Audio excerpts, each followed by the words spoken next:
Bien, son las 8 en punto. Ahora sí, iniciamos. Bienvenidos a nuestra tercera sesión remota del diplomado.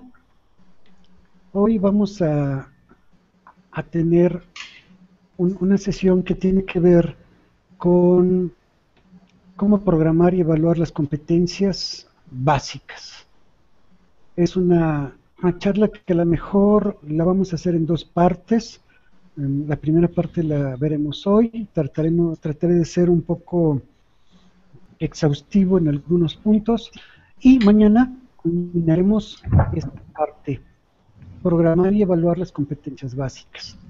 Voy a utilizar como material una presentación que originalmente es española. Como ustedes saben, todo el modelo que tenemos ahora en México proviene del modelo español.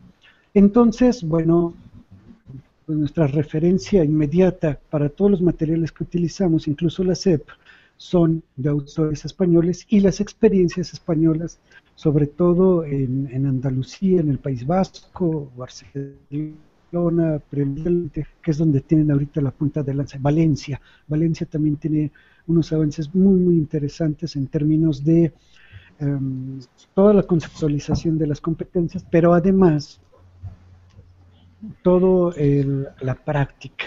Tienen experiencias muy bonitas. Y bueno, vamos a iniciar hoy con una guía para programar y evaluar por competencias, porque yo les dije que esto se tiene que convertir en algo práctico en nuestras reuniones de los viernes. Los viernes tenemos que llegar a hacer cosas, a generar productos, proyectos y cosas que nos tengamos que llevar a nuestras escuelas y ponerlas en práctica. Cosas que tenemos que poner delante de la supervisión para que también de alguna manera nos evalúe y pueda ver cuál es la expectativa que se tiene en cuanto a educación no escolarizada y con las características especiales que tiene nuestra zona escolar. Así que vamos a empezar. Antes, ¿algún comentario? No. ¿No? Muy bien, Carlos ya se agregó. Buenas noches, Carlos. Buenas noches.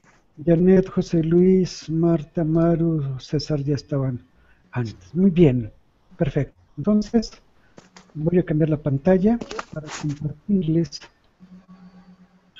esto.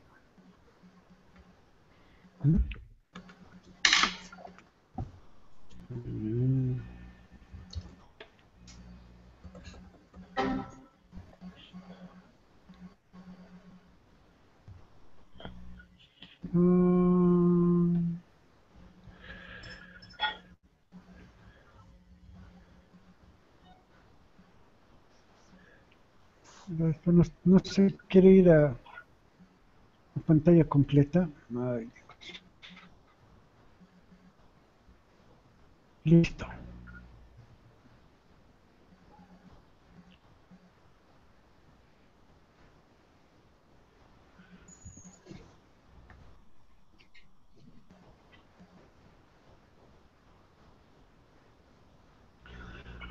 Bien, estos son los objetivos de esta sesión y la próxima. La idea es de que aprendan a confeccionar un programa relacionado con relacionando los elementos del currículo, obviamente con las competencias. Conocer pautas metodológicas para hacer adecuaciones de nuestra práctica docente basada, obviamente, en competencias. Hacer evaluación de las competencias y finalmente comprender la necesidad del cambio, el cambio de didáctico o metodológico al ideológico.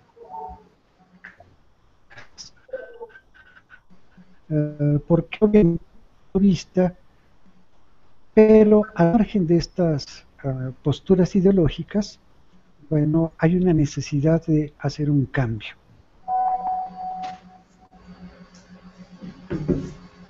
A ver, este es un cartel originalmente francés. Entonces, dice, los 4 mandamientos de la calidad de la enseñanza. La administración debe poner más dinero, más recursos. Sabemos que sí, sí, al profesor se le requiere poner más amor. Creo que es algo de lo que nos quejamos constantemente los docentes, y al alumno poner más los codos sobre el escritorio para ponerse a estudiar. Les repito que este cartón originalmente es francés y nos dice que hay estos 4 mandamientos de la enseñanza. Hay que poner. Las administraciones privadas o públicas requieren poner más recursos, no solamente dinero, más recursos en general. Los padres interés, los alumnos más constancia y finalmente nosotros amor a lo que hacemos. Okay. Enseñar por competencias no es moda ni imposición. Aquí dice que esto es un cambio necesario y vamos a tratar de ver rápidamente por qué. Porque los resultados académicos no son satisfactorios y eso ya lo sabemos. Ya lo sabemos que cada ciclo escolar parece que lo que aumenta son los reprobados, la falta de interés, la indisposición de los alumnos. Nos quejamos que nos llegan al bachillerato jóvenes y adultos que no tienen lectura de comprensión. Leen un párrafo e inmediatamente les preguntamos ¿qué dice? Y ya no saben qué dijo. También ocurre que tenemos problemas simples y no hay forma de resolverlos, porque los alumnos que nos llegan a los bachilleratos no tienen los elementos necesarios para tener una eficiencia en el bachillerato mínimo. Entonces tenemos resultados académicos no satisfactorios. Y bueno, a nivel internacional, esto lo demostraron distintas pruebas diagnósticas que desembocaron en lo que ahora conocemos como las pruebas PISA y los famosos enlaces, ¿no? Que revelan las deficiencias. Entonces, de repente, cuando se hizo la primera prueba de enlaces, con los primeros PISA, nos dimos cuenta que tenemos un país de analfabetas funcionales. Aparentemente leemos, pero no entendemos lo que dice el texto. Entonces, bueno, también estos programas nos están indicando que es necesario tener un cambio. También nos dimos cuenta, y sobre todo cuando vino este boom de la inteligencia emocional, que los buenos alumnos, los alumnos excelentes y de 10, cuando salían a la calle, pues fracasaban. Mientras que los otros, que no eran los excelentes, los de 10, pues generalmente desertaban de la escuela y buscaban otras oportunidades o se metían al campo laboral y generalmente lograban un cierto nivel de éxito. Y finalmente, pues hay demandas de tipo internacional a las cuales tenemos que responder. Ya les dije que la OCDE, la UNESCO, el Banco Mundial están pidiendo ciertas metas, que se llaman las metas del milenio, para el desarrollo humano y el progreso de los países que como el nuestro están en vías de desarrollo. Entonces todo eso genera la necesidad del cambio. Ahora, algo que no... alguien está tocando. Hola. Sí, bienvenidos los que se están añadiendo.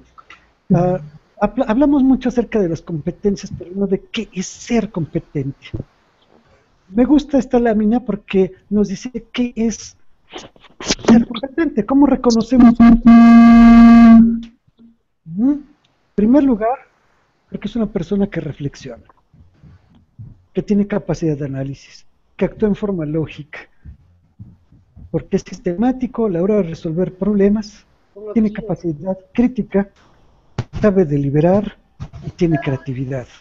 Los he leído porque creo que no hay manera de sintetizar esto. Está bien sintetizado y me encanta esta lámina que también les voy a compartir para que la puedan revisar después tranquilamente, y me gusta mucho. Una persona competente tiene estas 7 características.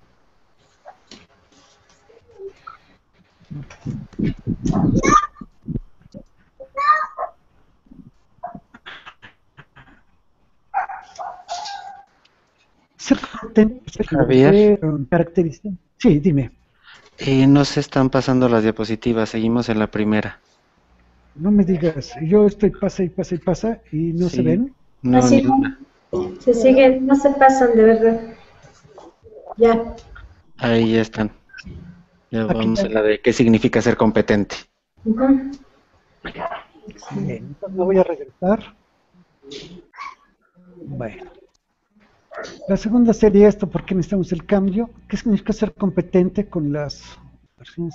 Es que cuando mandé la pantalla completa, no sé Ujú. por qué no. Bueno, no De importa. cualquier modo nos vas a compartir esta presentación, me imagino.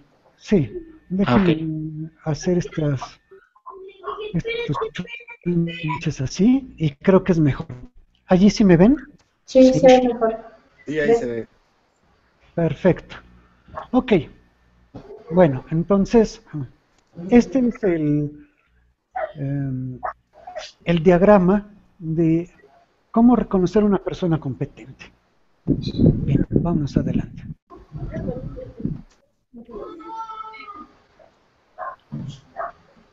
Bien, ok, ahora, para poder calificar o para poder caracterizar más bien a una persona competente, hubo un proceso teórico conceptual, el cual empezó con la taxonomía de Bloom en 1956, donde él establece que los procesos cognitivos arrancan con la memoria, o sea, se aprende primero memorizando.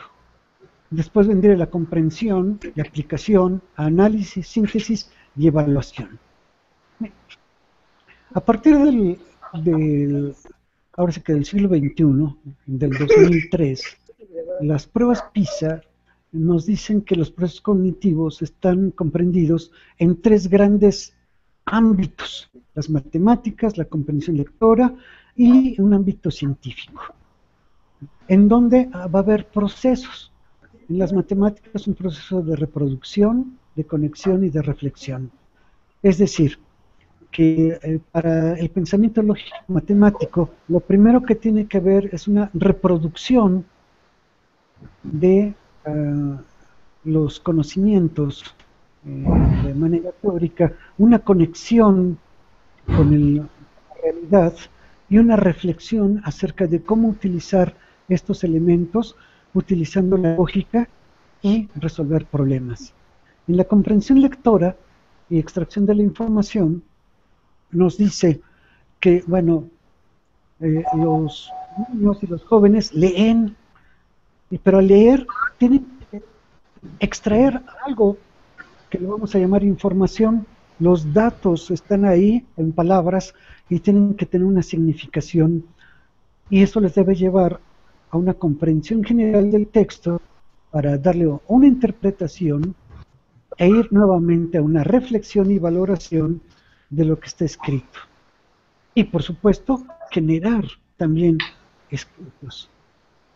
Y bueno, el ámbito científico tiene que ver con describir, explicar y predecir los fenómenos de la naturaleza y los fenómenos sociales que tenemos a nuestro alrededor, en nuestro entorno. Y esto nos debe llevar a entender la investigación, a interpretar pruebas y a sacar conclusiones. Debe acercar a los alumnos, niños, jóvenes, adultos, a este ámbito en el cual no basta solamente tener sentido común, sino hay que establecer una estructura, un protocolo, una metodología para acercarnos a obtener eso que llamamos verdad. Finalmente, el proyecto Atlántida, que es un proyecto europeo, sobre todo español, nos dice que existen en los procesos cognitivos un proceso reflexivo primero, después uno analítico, en donde los conocimientos los vamos a pasar por un filtro, luego los sometemos a una lógica y a una crítica, para entonces sistematizarlos, ¿sí? Hacerlos de alguna manera analógicos, ¿no? Y de ahí pasar a un ámbito de pensamiento creativo, deliberativo y finalmente práctico, ¿sí? Entonces, este es un proceso que está proponiendo el proyecto Atlántida, ¿sí? Bien, hasta aquí veo que ya más personas se están uniendo a la sesión. Bueno, les doy las gracias, buenas noches y continuamos. Vamos a hablar de las competencias y sus límites.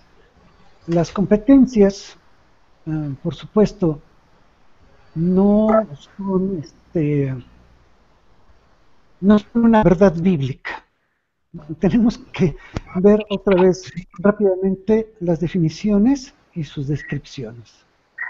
Ya vimos, esto lo voy a pasar rápido porque ya lo hemos discutido mucho, que una competencia se compone de los conocimientos, ¿sí? Procedimientos y actitudes. Este es el silogismo del que hablábamos en las sesiones anteriores, ¿sí? Pero además están dentro de un contexto y están sujetos a procesos cognitivos de reflexión, análisis y síntesis. Esto es algo que en la última sesión del viernes, de alguna manera, pudimos contemplar. No basta sumar conocimientos, procedimientos o habilidades, bueno, entonces vamos a ir más actitudes y valores todos para generar... No, vete al 671. Ok. Permítanme, voy Ahora a... aquí vamos a ver el 68. Aquí dice 1 a 5. No, vámonos al 68. Ahora fíjate, síguete. Ahora el TOEFL, el que está acá. Ajá, fíjate. 1. Por favor, alguien tiene abierto su micrófono y nos está entrando. 1D, ajá. 2D. Voy a cerrar. 4B. Voy a cerrar. 7C. 18. D. 10D. Perdón, cerré algunos micrófonos porque se nos metieron. Bien, continuamos. Entonces, la competencia ya dijimos que se compone de conocimientos, habilidades o procedimientos y actitudes en un contexto y para que puedan evidenciarse necesita haber procesos cognitivos de reflexión, análisis y de síntesis. Bueno, ahora, ¿cómo se adquiere la competencia? Debe haber la impartición de contenidos mínimos, dice acá. Fíjate, ¿Sí? aquí dice. Pero esto no va a asegurar la adquisición de las competencias. Entonces, ¿cómo se adquieren? Nuestra gráfica nos dice que se adquieren a través de las actividades y tareas. Esto nos lleva nuevamente a algo que ya discutimos. Si no hay una actividad creadora, útil, pragmática, entonces no va a haber competencia. Y luego dice actividades y tareas para poder evidenciar la competencia. Otra cosa que también ya hemos platicado, los contenidos no son un fin en sí mismos, son un medio solamente para alcanzar los objetivos. Y también ya dijimos que los mismos objetivos solamente son una parte de la competencia. Aquí dice que para alcanzar los objetivos de enseñanza y posibilitar que el alumnado demuestre su competencia al utilizar sus capacidades en situaciones y contextos reales. Ok, entonces, nuestros contenidos, o sea, los temas que proporcionamos en clase, Habías puesto solamente sí, son, como ya les había explicado porque antes, no, el pretexto para poder lograr objetivos, la para posibilidad ahí lograr ya la evidencia de la competencia. Por sí, supuesto, esto es importante llevarlo a una situación y contexto real. En el viernes vimos un poco sobre esto. está explicando por qué. Because es porque explica y about is Es necesario que revisemos nuestro programa escolar.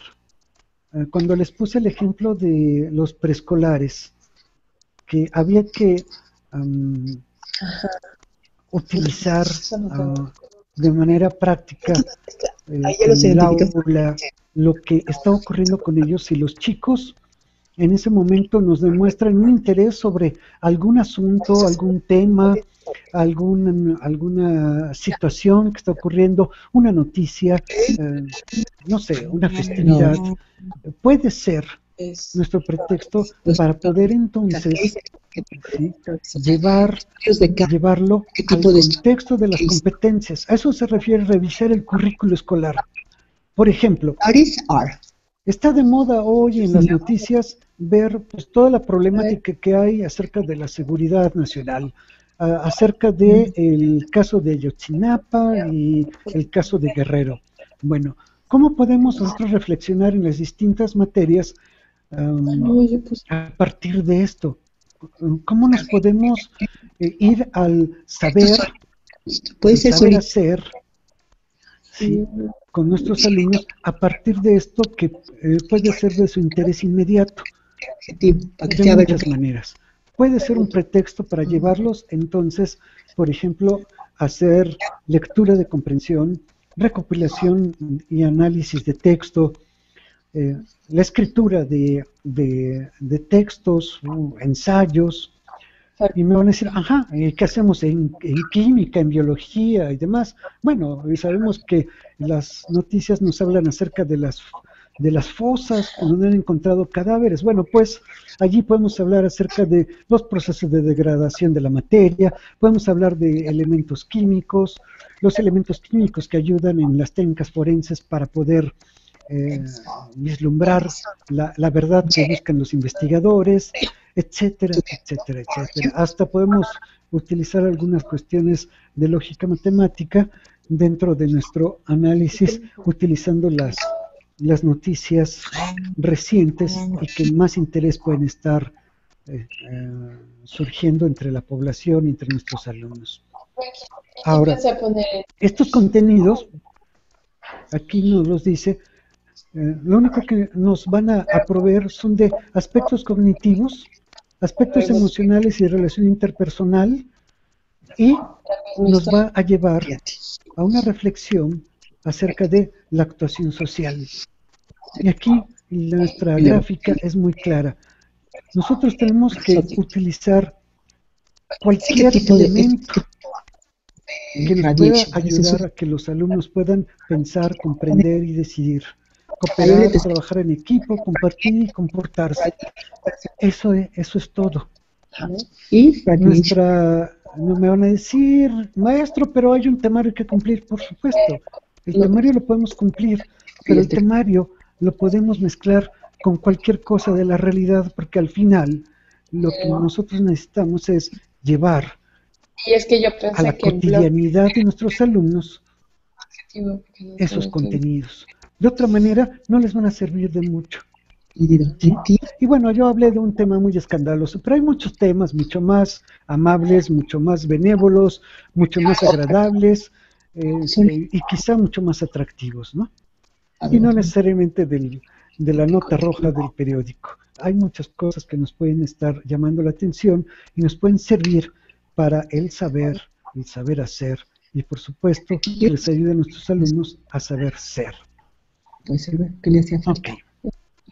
Ahora aquí hay algunas premisas interesantes.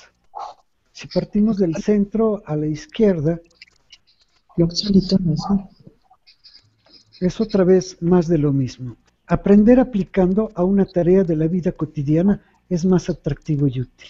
Bueno, yo ya les platiqué que aprendí química cuando me mandaron a un laboratorio y cuando empecé O hard. a utilizar reactivos y me pusieron a chambear ahí, entonces entendí la química. Cosas Bueno, se volvió la verdad. a lo mejor no todos nuestros alumnos de química van a ir a un laboratorio, No pero dejan. existen las cocinas. ¿Qué? Y en las cocinas hay muchos elementos químicos y hay muchos experimentos que se pueden hacer en la cocina de nuestras casas. Entonces, los alumnos pueden llevarse, por ejemplo, una pequeña tarea para poder investigar acerca de ácidos y álcalis o bases, ¿sí? Y solamente tienen que trabajar con vinagre, con limón, con bicarbonato, ¿sí? Y hacer algunas pruebas muy simples, incluso divertirse, o hasta preparar algo rico. Es un objeto con su Igual para las demás materias. El chiste es que esto se lleve a la vida cotidiana. Aprender haciendo es más rentable y duradero, por supuesto. No se nos va a olvidar, nunca. Sujeto. Porque es un aprendizaje que anclamos de una manera profunda en nuestro intelecto. Ahora, la metodología para impartir contenidos, No viene en verbo. aquí dice que produce efectos distintos, por supuesto. Miren, hay una nueva metodología que está en boga desde más o menos un poco más de un año, y que se llama Flipped Learning, y que la traducción sería algo así como el aprendizaje volteado. Y tiene que ver con algo como lo que estamos haciendo ahora. Los maestros que utilizan esta metodología hacen sus sesiones de enseñar la clase en línea. Hacen un pequeño video, una demostración, la suben a internet, el alumno lo checa en casa. En lugar de que tome la clase en la escuela y luego se vaya a casa a hacer las tareas, las actividades, los proyectos, los trabajos en equipo, no. Toma la lección muchísimo sujeto y después, cuando vaya a la clase, allí hace las tareas, los ejercicios, los experimentos, los trabajos, los proyectos, etc. Y es distinto porque entonces el maestro, el docente, tiene la posibilidad de interactuar y retroalimentar inmediatamente al alumno sobre cosas que el alumno ya está poniendo en este ámbito de su vida cotidiana, porque además hay que buscar que los proyectos, las tareas, los ejercicios lo acerquen a su vida diaria. Y bueno, entonces el aprendizaje es distinto. Por supuesto, el primer problema que van a tener los docentes es que los alumnos van a decir, bueno, si me voy a ir a tomar las lecciones a mi casa por internet, entonces ¿para qué vengo? No, viene para la tutoría, el seguimiento, para la aplicación. Otros alumnos también van a cuestionarlo y van a decir, pero entonces ¿para qué? Entonces ya no vamos a necesitar maestro. Bueno, se necesita un maestro que pueda programar, estructurar todo esto, tiene que haber una planeación atrás y por supuesto una conducción. Y muchos van a descubrir que van a aprender, y finalmente de eso se trata, que los alumnos aprendan a aprender. Esto no quiere decir que van a prescindir a la larga de los maestros. Lo que pasa es que los docentes van a tener un papel distinto. Van a conducir procesos en los cuales los conocimientos, los saberes se van a poner en práctica y en marcha. Y esta es la gran innovación. Vayamos adelante. Tenemos que revisar nuestros objetivos con base en las características de nuestros alumnos. Fíjense cómo, sobre todo en el ámbito en el que trabajamos con adultos, en un sistema no escolarizado, los contenidos no pueden ser los mismos en el que del sistema escolarizado. Por supuesto que no. Tienen que reducirse los tiempos, en primer lugar, y los contenidos tienen que comprimirse.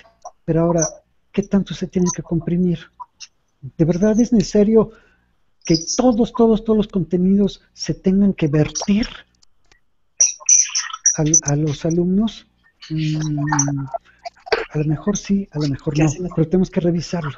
Eso nos va a tener que llevar a reescribir los contenidos, ¿sí?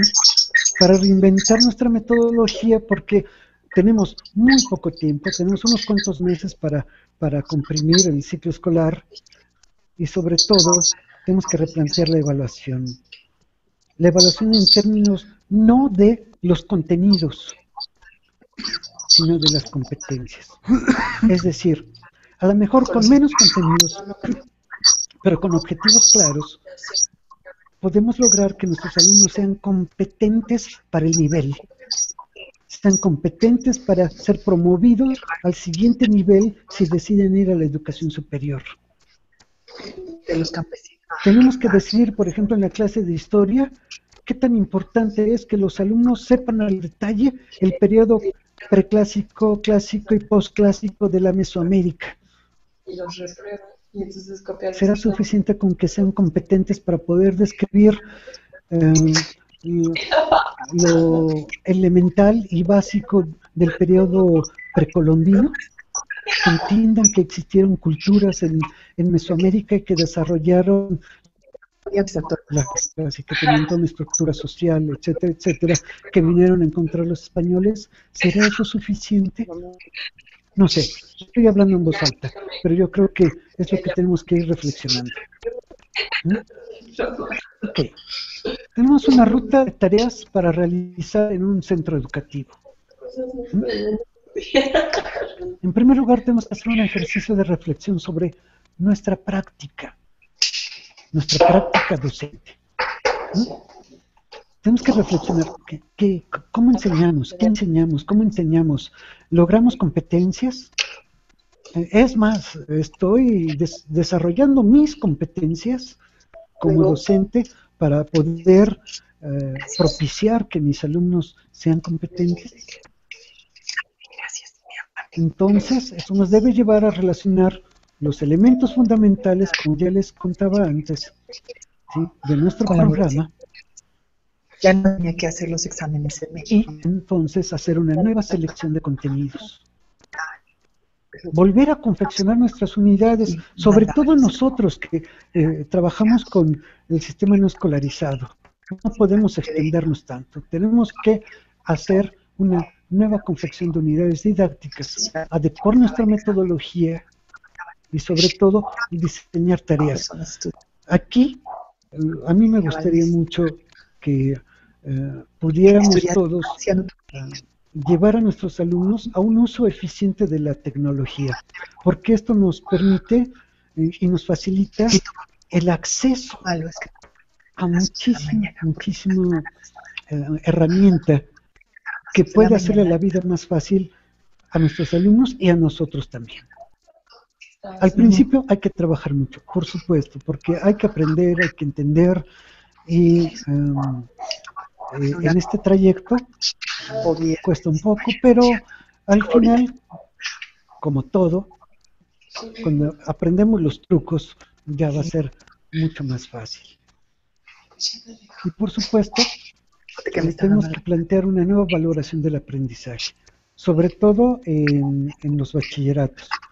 En la sesión remota anterior, Marta preguntaba, bueno, ¿es posible hacer una evaluación real de nuestros alumnos de bachillerato?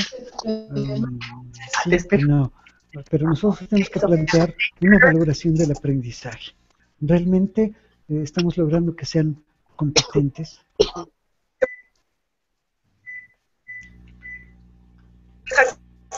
Enseñar por competencias necesita un cambio en nuestra actitud. Tenemos que reflexionar, y esto ya lo hemos visto en muchas ocasiones. Bueno, vamos a dejarlo hasta aquí porque ahora sí ya les voy a dejar una tarea, reflexionar. ¿Qué tenemos que hacer? La segunda tarea que teníamos en el IADEMI, que les he vuelto a subir en Edmodo, tiene que ver con esto. Yo les hago una serie de preguntas que me gustaría que pudiéramos en algún momento ir contestando. Pero antes de meternos a fondo con el asunto del Comité Técnico Educativo para la zona escolar, vamos a reflexionar acerca de nuestra propia práctica educativa. Y tal como dice nuestro penúltimo cuadro en la presentación, tenemos que reflexionar nuestra práctica, relacionar los elementos fundamentales de la programación, seleccionar contenidos, confeccionar unidades didácticas, adecuar metodología, diseñar tareas y valorar el aprendizaje. Eso es algo que necesitamos hacer ya en el corto plazo. Entonces, nuestra siguiente tarea es muy fácil. Vamos a seleccionar una unidad. Bueno, es más, ni siquiera una unidad, un tema. Un tema. Y este tema vamos a establecer este procedimiento. Vamos a reflexionar y buscar cuáles son los elementos fundamentales de este tema o de esta unidad. Seleccionamos los contenidos que vamos a trabajar. Vamos a confeccionar entonces esa unidad didáctica, la vamos a modular. Vamos a sugerir una metodología de trabajo. Vamos a diseñar tareas o actividades didácticas. Y también, ya sé que todavía no entramos en eso a fondo, vamos a pensar en cómo, fíjense, no estoy diciendo evaluar, cómo vamos a valorar el aprendizaje. Ahora sí, permítanme, voy a empezar a abrir sus micrófonos.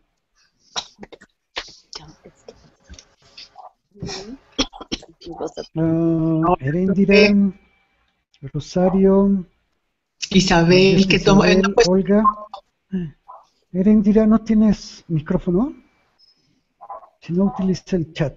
Rosario, tampoco se abre tu micrófono. Bueno, utilicen el chat, por favor. Ya tengo aquí. Marta, me parece interesante la metodología. Bien. Aprendizaje volteado, sí. Claro, existen muchos videos. Lo mejor es que cada profesor pueda hacer sus videos y lo puede hacer de esta manera. Ya hay muchos programas, si quieren el viernes lo podemos trabajar. Incluso hay unas aplicaciones en el navegador de Chrome de Google. No hay que instalar nada, es en línea. Y ustedes pueden capturar su pantalla, una presentación en PowerPoint como la que he utilizado ahora, y pueden grabarla e ir platicando, exponiendo el tema e ir pasando las diapositivas. Algo tan simple como eso se puede hacer. Ahora sí, si quieren un video de YouTube, lo pueden descargar y lo pueden editar también en Google, en YouTube. Ahora ya trae una herramienta para poder hacer edición. Ahora también existe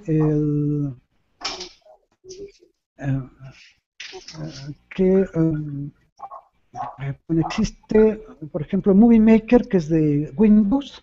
O la autoscreen, ¿no? Algo así también.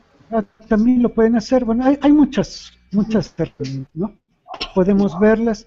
La que yo utilicé el viernes, que se llama Prezi, que va haciendo zooms y acerca y aleja las pantallas. Se puede programar, se le puede poner música, se le puede poner audio, igual a una presentación de PowerPoint.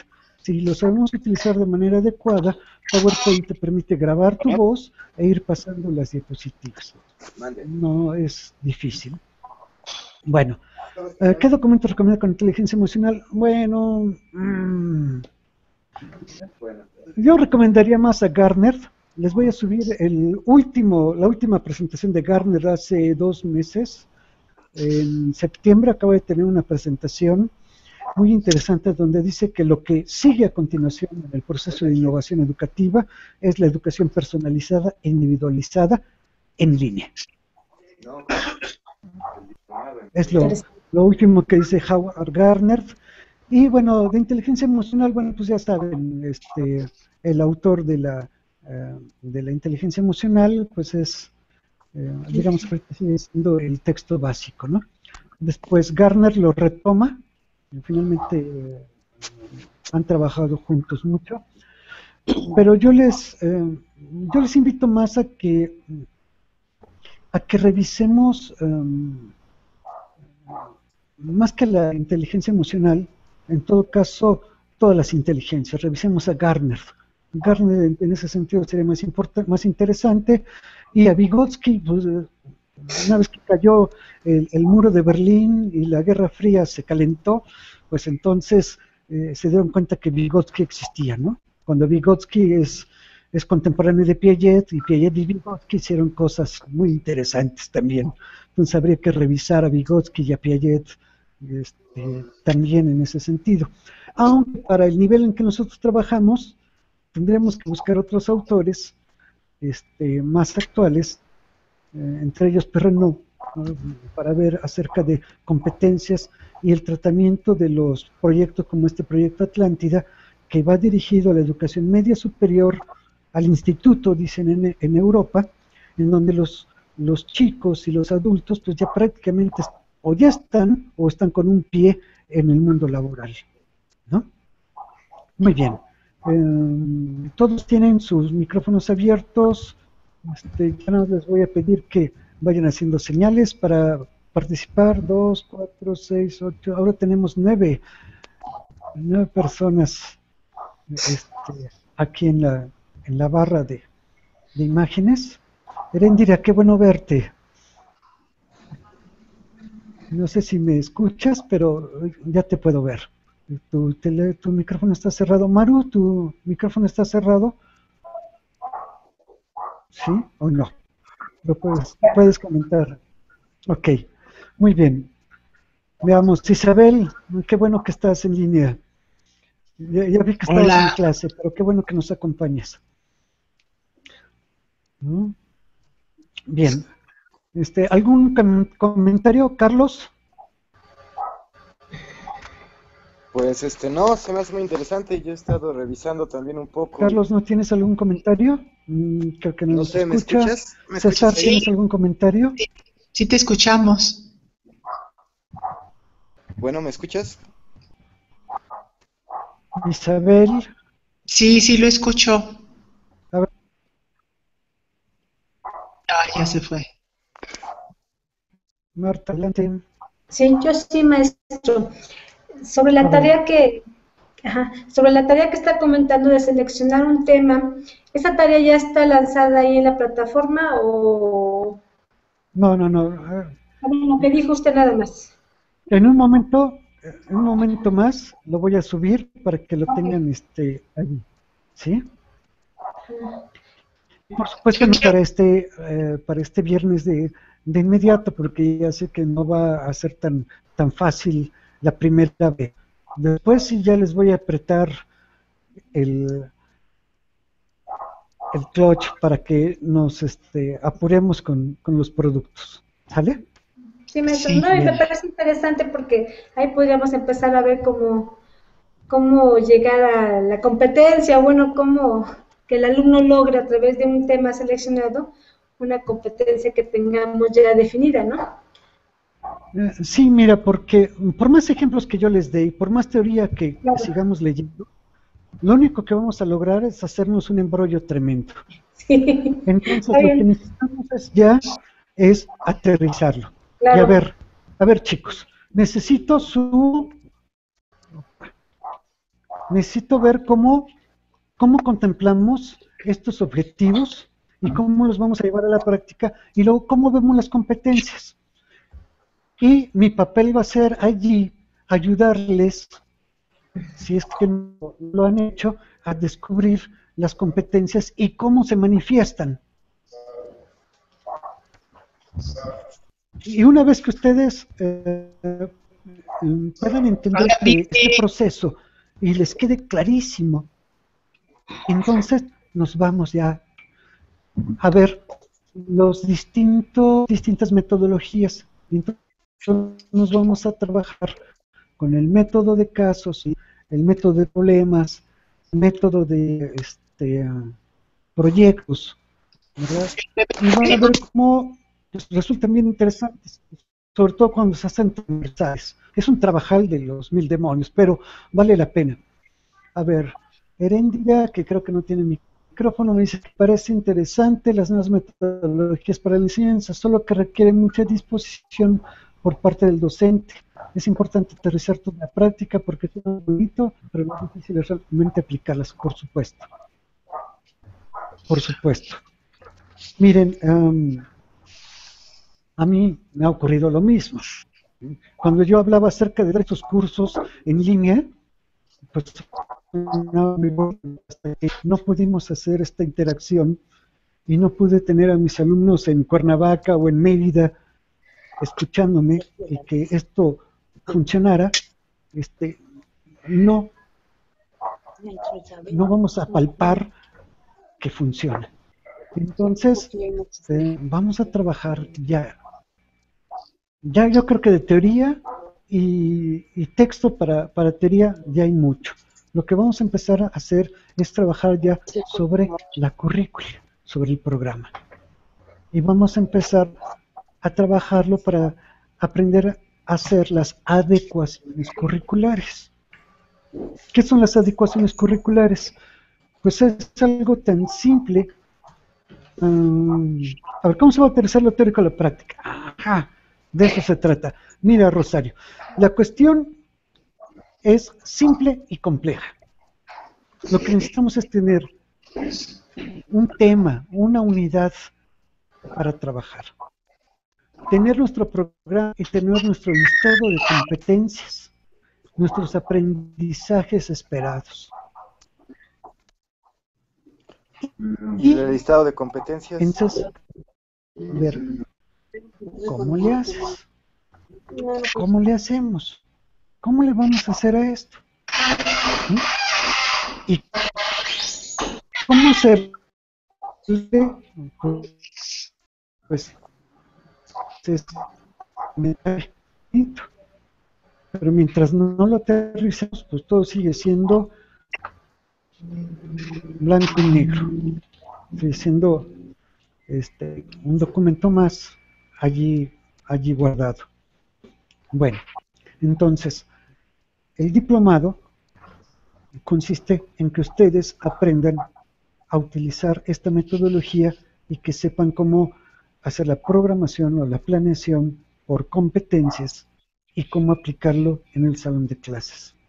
Entonces, de aquí en adelante, les voy a ir dando cápsulas de teoría que vamos a estar teniendo en las sesiones y los viernes que nos veamos nos vamos a sentar a aterrizar y a trabajar en grupos de manera colegiada y voy a trabajar con ustedes en cómo llevarlo a la práctica. Y para eso vamos a trabajar con microsesiones.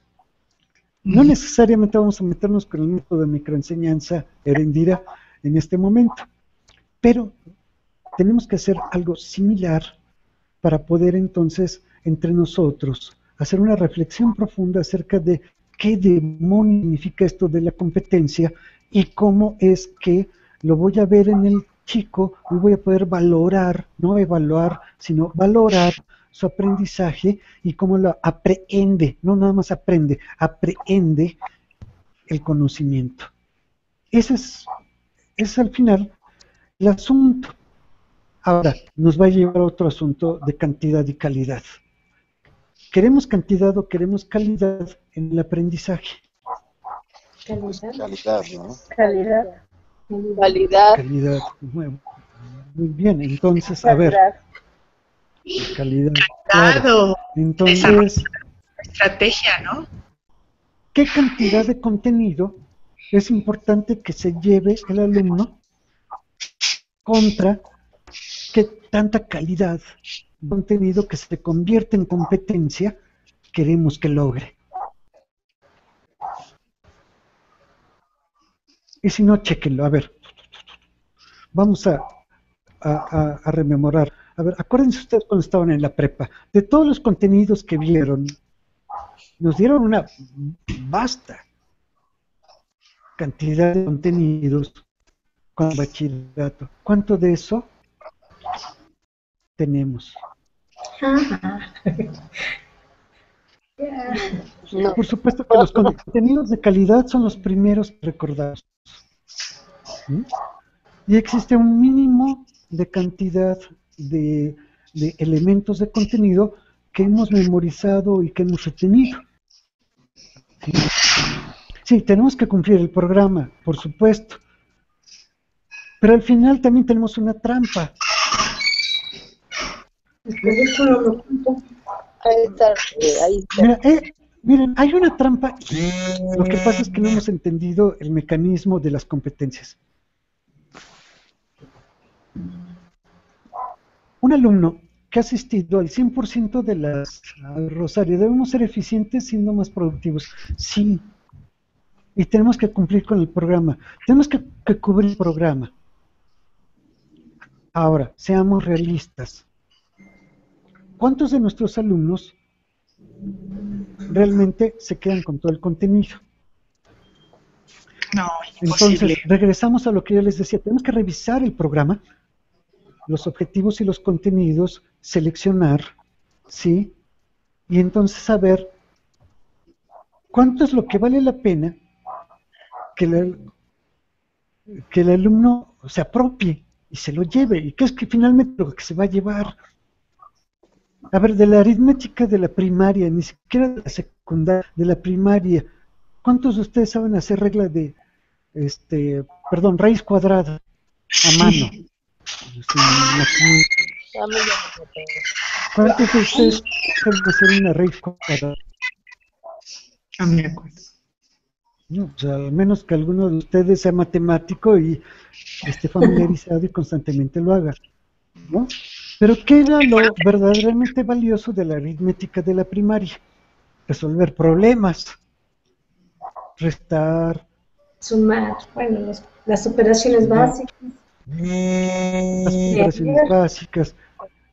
La regla de 3, que es una forma de la lógica con las operaciones básicas, y de ahí nos vamos a otras operaciones, ¿no? Y quizá de la secundaria, las ecuaciones simples, quizá las de segundo grado, a lo mejor algo de trigonometría. Las áreas, cálculos de áreas, perímetros. Tenemos que cubrir todo un programa, sí es cierto, pero al final tenemos que ser conscientes de qué es el saber y el saber hacer final que el alumno verdaderamente va a necesitar al promoverse al siguiente nivel. ¿Eh? Porque finalmente también cuando haga sus exámenes de admisión o cuando quiera llegar al siguiente nivel suficientemente preparado, el chico va a tener un ingrediente especial que se llama interés. Si un chico tiene interés en las ingenierías, pues se va a clavar en las matemáticas y no va a tener problema. Claro, hay que aprender a depurar los contenidos, es algo que tenemos que aprender a hacer. Los chicos que se inclinan hacia las ciencias sociales tampoco van a tener problema con la bibliografía, con los autores, etcétera. Los que están dentro de las ciencias naturales, igual. Entonces no nos debe preocupar mucho la eficiencia en términos de cumplir forzosamente todos los contenidos rigurosamente como lo hemos hecho hasta ahora. Lo que nos debe preocupar es lograr la competencia. Janet, debemos enseñarles a aprender a pensar desarrollando una inteligencia múltiple, por supuesto, porque tiene que haber una práctica. Las mitas tienen que estar activas para poder aprender. Eso es importantísimo. César, el problema es que a veces como docentes queremos que los alumnos se vuelvan especialistas en cada materia. Sí, el profe de matemáticos, que sean matemáticos, claro, que el de historia que sean historiadores, no, y lo peor de todo, que el de música que sean Mozart, ¿no? Quieren que partituras que toquen como genios. No, no se puede. No se puede. Pero si el chico aprende a apreciar la música, aprende que existe un lenguaje musical a través de las partituras y de las notas, y aprende a apreciar, bueno, ya, yo creo que es una competencia más que razonable y digna. Igual en el de tecnológicas, ¿no? A lo mejor tenemos chicos que nunca van a ser plomeros ni carpinteros y que cuando tengan que poner un clavo van a tener que llamar a alguien y pagar porque pongan un clavo en la pared de su casa. Pues sí, así es. Pero por lo menos saber que existen clavos de distintas medidas, de distintos materiales, y que hay unos que son para concreto y otros que sirven para el ladrillo, que hay taquetes de madera, que hay taquetes de nylon, etcétera. Sí, ¿no? Entonces, sí, no podemos volver especialistas a nuestros alumnos. En inglés, no todos van a ser angloparlantes, algunos van a hablar spanglish como yo, ¿no? Pero lo importante es que logren la competencia de comunicarse, de por lo menos decir, hello Isabel, how are you? ¿No? Por lo menos. Porque a mí me parece... Pero tampoco queramos que salgan con un TOEFL a tope, no se puede. Entonces, tenemos que revisar nuestros contenidos tal como sugiere Erendira. Muy bien. Ok, chicos, llegamos al final de esta sesión. Espero que nos llevemos algunas ideas para reflexionar y sobre todo para poner en práctica. Janet, pienso que se debe ver la relación que tienen todas las materias entre sí. Eso es algo que vamos a ver después y tenemos que ver la transversalidad del programa. Incluso el mismo documento oficial habla de esta transversalidad. Hay una escuela donde yo trabajé hace algunos años donde la evaluación final del ciclo escolar era un proyecto transversal. Ah, sí. Ser un proyecto en el cual hacían equipos, hacían grupos, un tema para su proyecto y tenían que aplicar los contenidos de todas sus materias. Por supuesto no pueden aplicar todos los contenidos, pero sí los más significativos. Y entonces, así se evidencia una competencia global, ¿no? Totalmente holística. Erendira, es importante la transversalidad para reforzar los contenidos, por supuesto, porque se enriquece todo y es más fácil para los chicos ir relacionando cosas y entonces es más fácil aprender y que este aprendizaje se quede y sirva para algo. César, así lo manejamos en los niveles básicos en la escuela en la que estoy y resulta muy interesante. Ah, claro, por supuesto. Por ejemplo, hacer que los chicos hagan estas ferias de lo que se les ocurra, ¿no? Y en donde los chicos hacen experimentos y demostraciones y cosas, pero juntan todas sus materias y demuestran lo que saben acerca de leer y escribir, de matemáticas, de ciencias naturales, de lo que sea, ¿no? Y de pilonas en la demostración en inglés o en náhuatl o lo que quieran, ¿no? Y funcionan muy bien, son bastante interesantes.